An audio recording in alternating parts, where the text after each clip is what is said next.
I think. How about now? Yeah, I'm seeing green bars across everything. Can you hear us now? Hey, Mondo, you still with us? Well, fun. Well, we may or may not have audio right now. That's, Here, I'll comforting. pull it up on my phone. Let's find out. Let's see. Well, please, hold on with us for just a second, if, assuming you can hear I hear it. us. Okay, you can? Okay, so we have audio. Ta-da! Even if... Fun. There we go. Well, whoops. Yep, okay, we're good. I have no idea what happened there. Well, alright. Technical difficulties abound today, I swear. Right when we think we got it down, something else pops up. I think that's like the nature of creating content, though. Like in any sort of platform. Yeah. Be it like your lighting's wrong, your audio gets misrecorded, Especially the audio you're using is like gone. Yeah. But especially us. But we'll push forward. So you know, if you guys weren't able to hear us earlier, I don't get TikTok, and Kyla does not understand AirPods. You know, what's the big deal? Just because it's Apple. I don't. My students have them in their ears. Like I see them, and I'm just like, I don't get it. Awesome. I really don't. Well, there we are. Well, jumping into the next thing that hopefully there will be no further technical difficulties to get us in. Don't you put that bad juju out there, Brad. I mean, what more could... no, I'm not finishing that statement. Don't you finish that sentence. No, I'm not finishing that one. Okay, so, let's go ahead and jump into my next one. So, I know this one's probably not going to be so unusual, but the whole fascination that the rest of media has with internet trends and challenges and whatever, like, I get that there are some really weird and dumb things that happen on the internet, but I also get that it's not widely understood by older generations how dark. I think you are aging yourself. How dark the internet's sense of humor can be at times. But I mean, when you see the actual news talking about, you know, the Tide Pod challenge as if it's a legitimate thing that needs to be taken seriously, or like talking about, hey, you know, what new spice from your pantry are your kids gonna try to get high on today because of Twitter or TikTok or whatever? Was it nutmeg's the most recent one? Yeah, I mean, and it actually, like, if you consume high amounts of nutmeg in a raw form, it actually can cause to a certain extent, I guess. Hallucinations. I guess, think but is like, what it was. I was like, last I checked, when I was growing up, I knew guys that tried to smoke nutmeg into thinking that would get them high, and like, why is this coming back around and being taken seriously again? They would say they're smoking nutmeg and then call it spice. Like, yes. Just. Why is it? I mean, literally it is, but it's not actual spice. Yeah, my dude.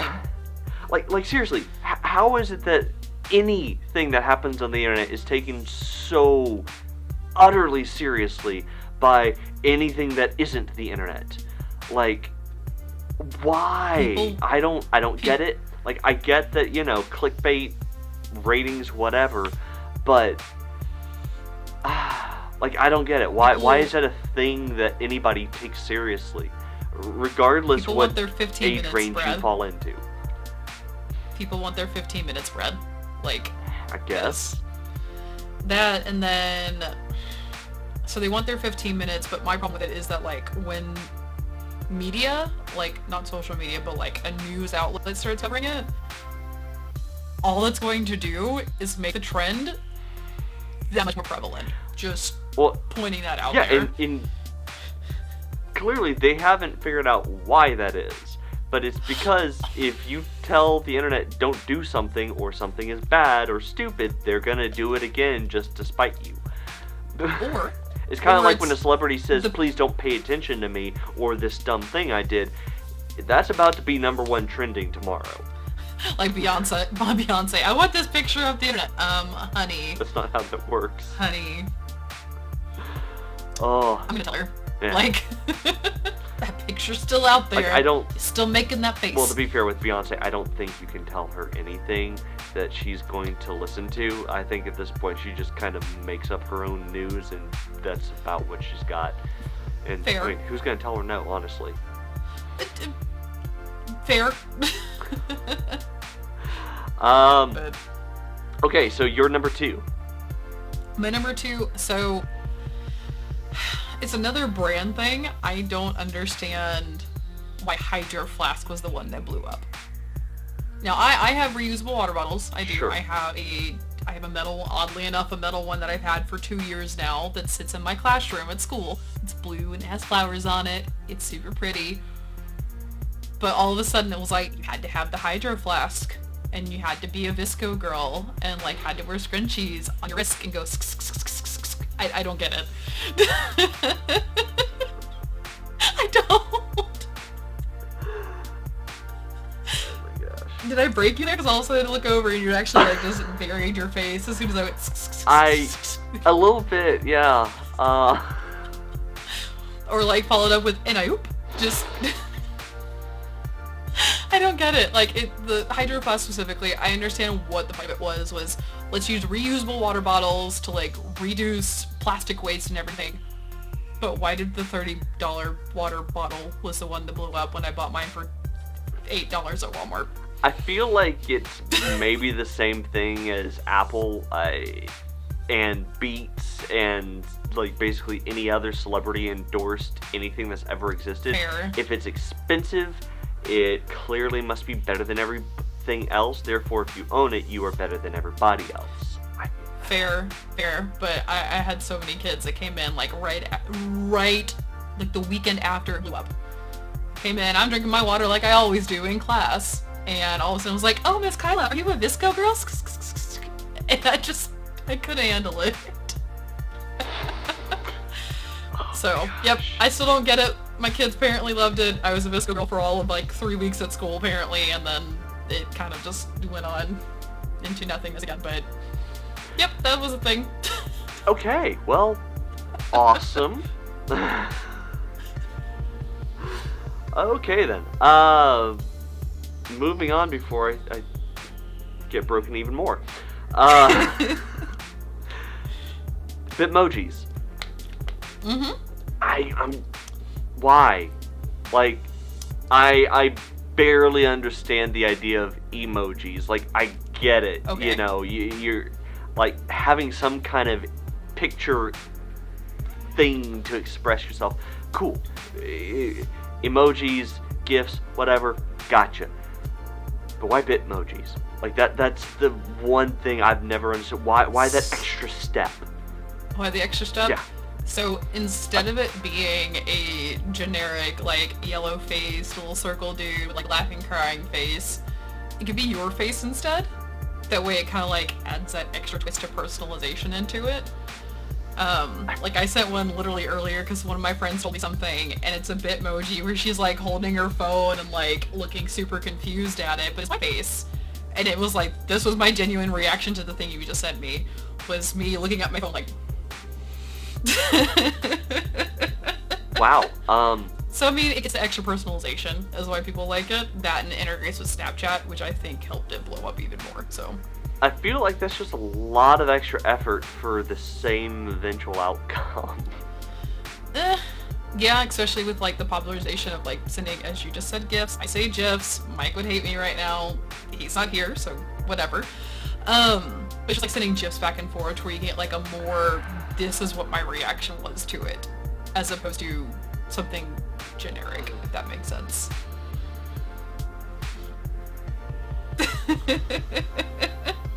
You okay?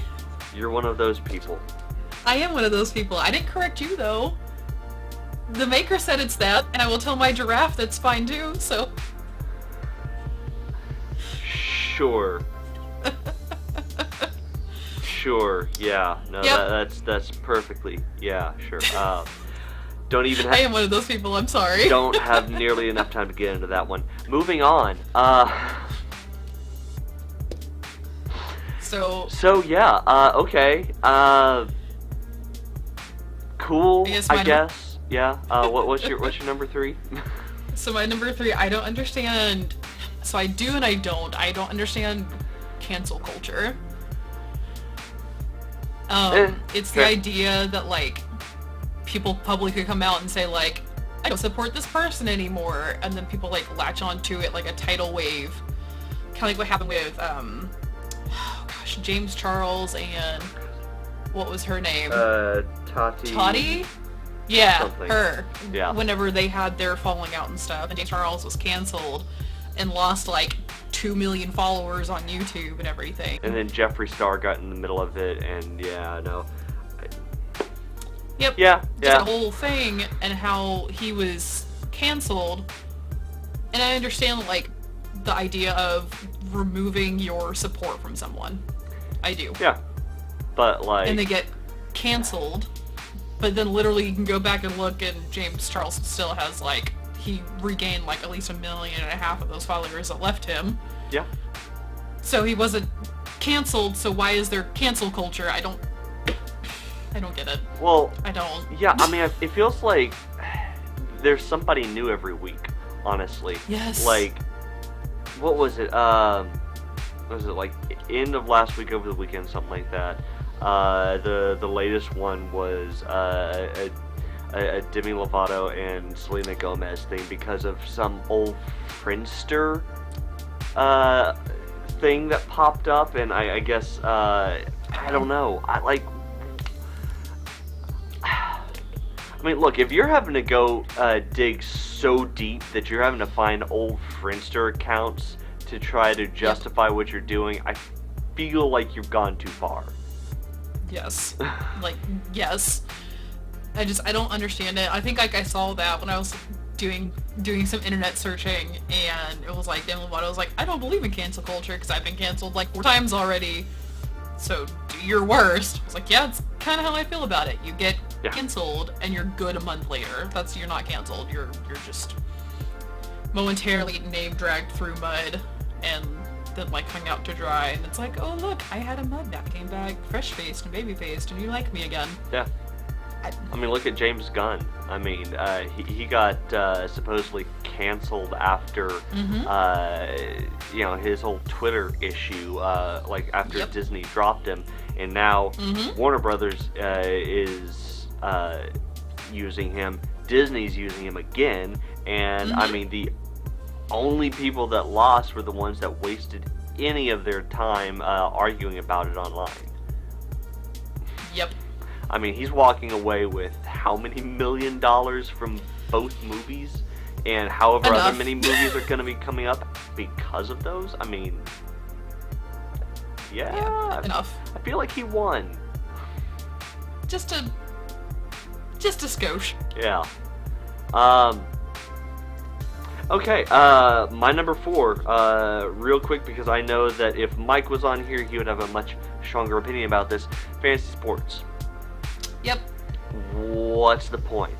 I mean, you getting into sports and, like, making bets about sports and obsessing about sports statistics, cool. I get that.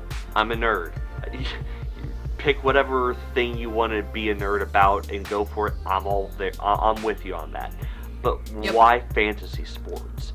Because now you're taking the idea that the thing you like and the thing you've obsessed about, you're now going to be trying to take the real thing you're obsessed with, make a fake version of it, and try to then hope that your fake version of it does better than the real version to a certain extent, but you have no control over the outcome. I mean, at least if you're doing the closest equivalent of this I can think of is maybe some kind of D&D, of like just the level of number crunching you gotta do. But even then, at least you have control over that. This, you literally have no control over. You're just saying, okay, I choose these guys for my team, and we'll see how it goes. Are you choosing Pokemon there, Brad? I mean, might as well. It would make a lot more sense. I choose you, Tom Brady. Go. I mean, like just yeah, kind of. And at least then you'd have a little bit more control over it. This fantasy sports make no sense to me because why? There's a lot of effort for something you don't have any input into the outcome over. Why? So I think part of it is taking the passion for like the stats behind it and stuff, or like seeing how good this player is and being able to see how well you could do if you would be able to like literally put together your quote unquote fantasy team. Like if you could, now granted most fantasy leagues do actual drafts to where like you can't have, like if you're within this league, this person and this person can't both have the same player because yeah, it's not how things work. But being able to like capitalize on understanding the stats and be like, even despite your draft where you got the player I wanted, I could at least get this person who is second or third best, who works well with this person to count. Yeah, I think it's just capitalizing on that. But I appreciate it. I kind of like, I keep up with Mike's leagues when he's playing, keep my dad's leagues when he's playing. My family has a league that they do. It's just, I don't know the stats well enough to participate. So otherwise I probably would have a fantasy baseball team, but that's beside the point. I still feel like that is a lot of effort to put into something that you have zero real control over the output. Because, I mean, at the end of the day, even if that player could be fantastic at the end of the season, if the coach ends up screwing up or the rest of the team ends up screwing up, that's going to affect that player. So even if that player on their own could have been what you wanted, that means nothing for your decision. So what you're like, it feels even more pointless than roulette, honestly. Like roulette, at least you can see the pretty colors spinning around. Red or black, red or black, red or black. Like green, like. But I think it's just being able to try to take your knowledge to the next level of it. Like how people, like you said, like min-max in D&D, people min-max in like Magic the Gathering, people min-max in like Pokemon, or min-max with Pokemon teams inside the game. So I think it's something to that effect. Okay. Well, I can get behind that. You do you, boo. We'll go with that. Alright, so what's your number 4? I do not, for the life of me, understand reality TV. Like, I'm not gonna argue. I'm not gonna argue. You tell me it's real, we know it's scripted, like, or at least you edit it to where it gives the impression of something entirely different. So it's completely tailored still. It's not real, as the name reality would imply. It is literally just drama that people are feeding off of, and I have enough of that in my life as a adult in her late 20s that I don't need to like watch it and consume it on TV. I can literally just like, you know, scroll through Facebook, and I'm good. Sure. So, I don't get reality TV. Bachelor, Bachelorette, like when Jackass was on TV, like And now you have Netflix coming up with their whole mass, like, off-breeding of reality TV, because apparently Australia hasn't had enough of their own, so Netflix is just making a huge amount for them. I don't get it. I really don't. It's literally just, let me just eat this drama up, and let me eat some more up next week. And somehow you're getting paid for this when it's entirely fake. Sure. Let's go with that. So. Okay. So what's your number 5, Brad? Number 5. So yeah, simple one. But clearly I am in the minority on this one. Anything royal family related. What's the point? Like, okay, cool. They're famous because they're part of the royal family that has little to no actual influence over anything anymore, except in a very, I don't know, formal sense. I wouldn't even like say formality? that. I'd say like imaginary sense. Like, I know at one point in history, sure, it would have been a fantastic thing to be interested in, but like now, I feel like I have more impact on my life if I paid attention to like the imaginary friend I had when I was a kid compared to being interested in the royals. Like there's like nothing I can even see affecting me out of that. So the only thing I can think of is that usually inside the royal family, everything that gets posted about them is nothing but wholesome. Wow. Like, I can't, like, there's a couple things of drama, but like, what is it 95% of the time, Brad? Boring. Make you feel good news. Boring, mostly. I mean, boring, but like, a lot of it's like, oh look, they had a kid. Oh look, the baby went outside for the first time and it's super adorable. Oh, look at her fashion sense. Like, I don't get too much of it either. I don't follow it. Like, I know that the one that the dude married is American, and that's, I can't tell you her name, and Mike would probably like give me scathing eyes right now if he could hear me say that. But wait, I don't scathing eyes her. because he cares about the royals, or because he actually knows about her? Not necessarily cares about the royals, but knows like her name, and she's also like a gorgeous human being. I know she's pretty. Fair, okay. But that's that. I'm Fair. also terrible with names, so kind of give me some slack here. But I think I don't get it either. Okay. The only thing I can think of is it's wholesome. Sure.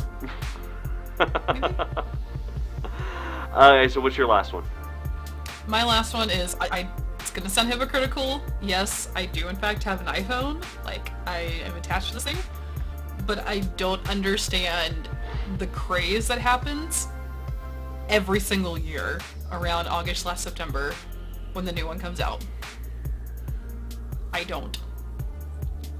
Just, it's the same phone, maybe with like one minor upgrade. Oh, it has 3 lenses now instead of 2.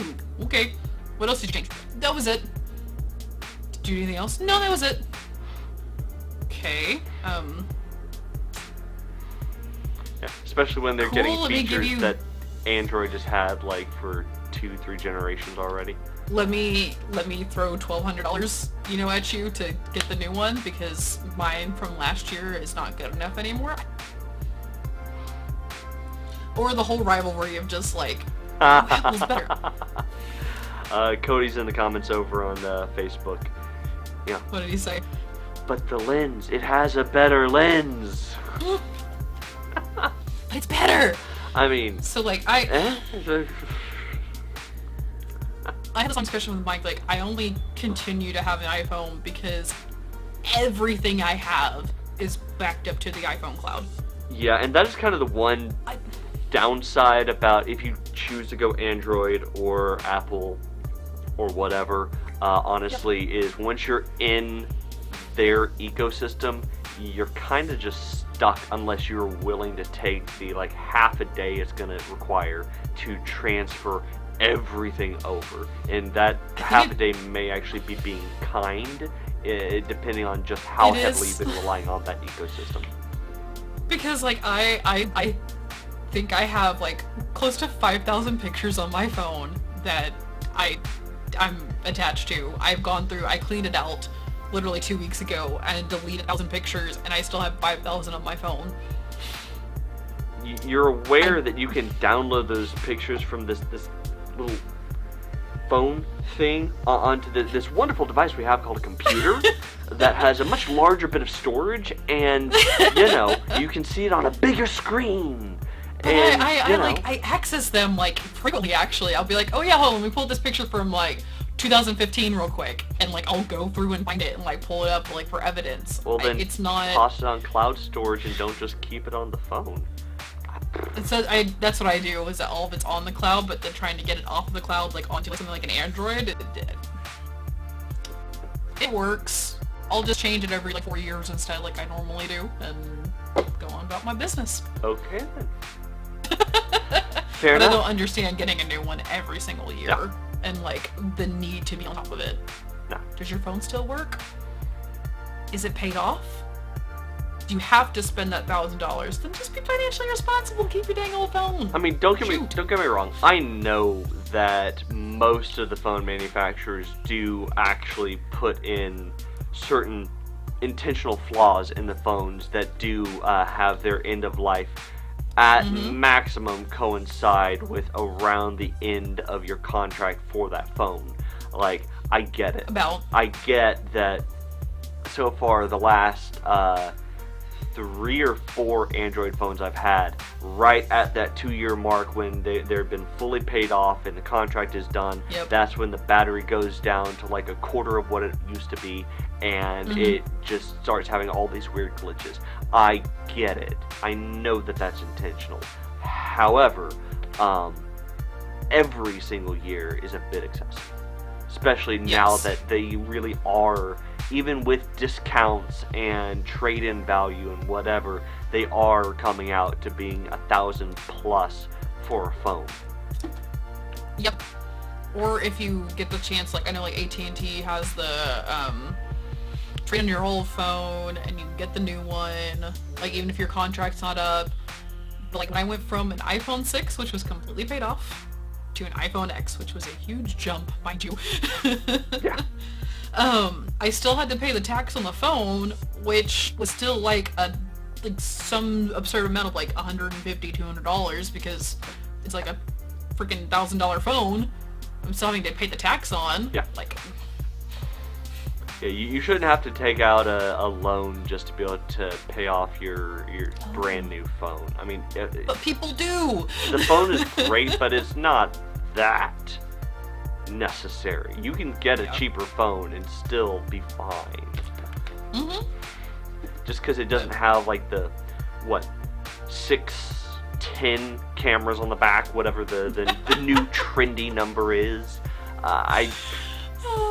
Which, by the way, the weirdest part for me, considering that I'm coming from a photography background, the weirdest part for me, seeing the whole multi-camera thing on the back of phones, is there's a camera that has existed for several years now that everybody in the photography world laughs at because it is the most ridiculous looking thing in the world. It's called the Litro. It started off as this like this long box looking thing that the whole thing was, yes, you can take one picture and it gets all the different focal lengths, so even if you are off focus, you can go back in and digitally change your focus, and everything's always going to be in focus anytime you want it. And then version 2.0 came out, and it looked like a phone, but it had like 20 or 30 lenses on it. And you're going, yes, I want to use this to take the picture, and one of these lenses will be able to get the focus I want.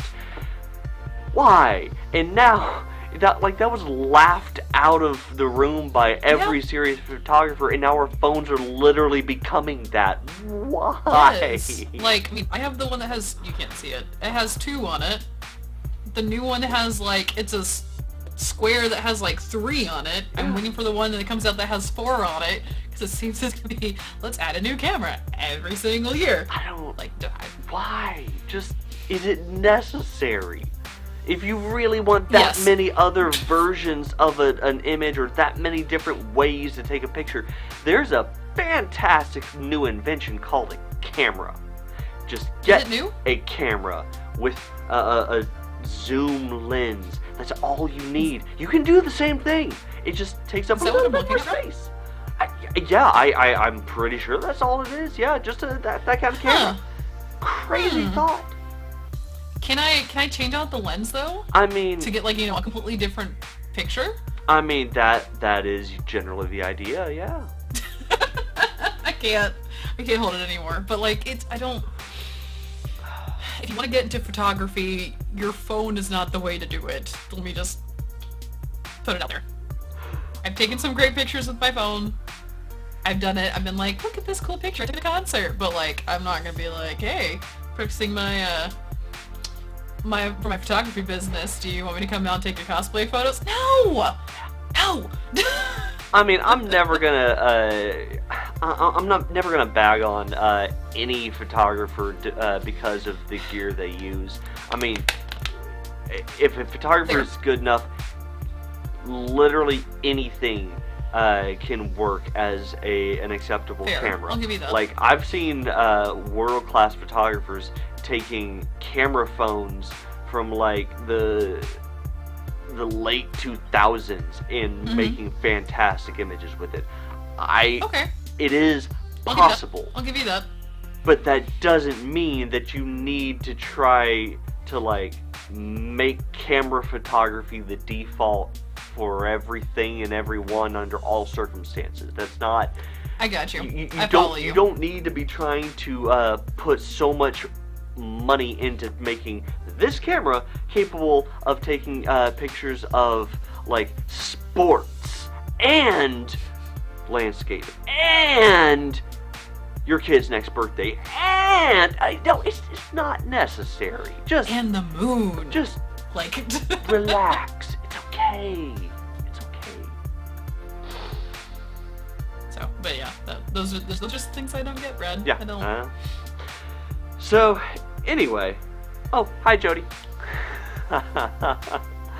But yeah, I think we've rambled long enough about the things that we're severely out of touch with. So with that, maybe we are getting old. Maybe, but assuming we don't have any further technical difficulties for this last like 2 minutes of our stream, guys, thank you so much for joining us. We absolutely appreciate it. If this is the first time that you've watched us, as we said at the beginning, but may not have actually been able to hear us when we said it, if you're watching us over on Facebook, do not forget to like the video and follow us. Follow, I think, it's one of the two corners. Here? One of the two corners for Facebook. And if you're watching us over on YouTube, don't forget to like the video and this corner. Subscribe to the video. Little button. Until next time, though, this has been Brad and Kyla saying, see ya.